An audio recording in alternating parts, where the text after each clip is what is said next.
I've called science the poetry of reality. I care about the truth more than I care about what people think about it. We have a working theory which we know is true. We know now that all species come from one single common ancestor, which is probably something like a bacterium. Today we're going to talk about atheism's existential threat, and I'm getting in character with Alf and my tinfoil hat. It says it protects against alien and government mind control, HAARP and gamma rays, electromagnetic fields, and RFID tracking. I feel good. Now, Richard Dawkins is a true visionary. He joined together isolated individuals with the same belief. He turned this belief into a religion and gave them a direction, a doctrine, a leader, and a voice. Richard's new militant atheism became a movement with one mission: to eliminate God and religion.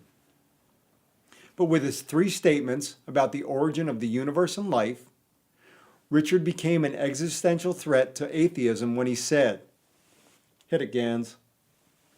Nobody knows how it started. I told you we don't know. So you have no idea how it started? No, nor has anybody. Nor has anyone else. It could be that at some earlier time, somewhere in the universe, a civilization evolved by probably some kind of Darwinian means to a very, very high level of technology and designed a form of life that they seeded onto perhaps this planet.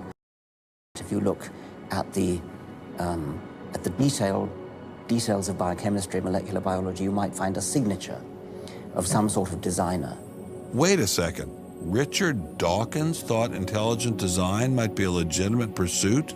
It couldn't have just jumped into existence spontaneously. That's the point. With this veiled commentary on aliens and UFOs, Richard covertly changed atheism from a religion to a cult, and he's gone from aligning himself with Charles Darwin to Marshall Applewhite. By exploiting the gullibility and blind faith of atheists, he's turned them into his minions and lemmings to further his no-God agenda. In short, he's become like Marlon Brando in Apocalypse Now. Mark my words, we're watching another Heaven's Gate here. Next up, castration and UFO-flavored Kool-Aid. His position on aliens and UFOs exposes the division and conflict within atheism.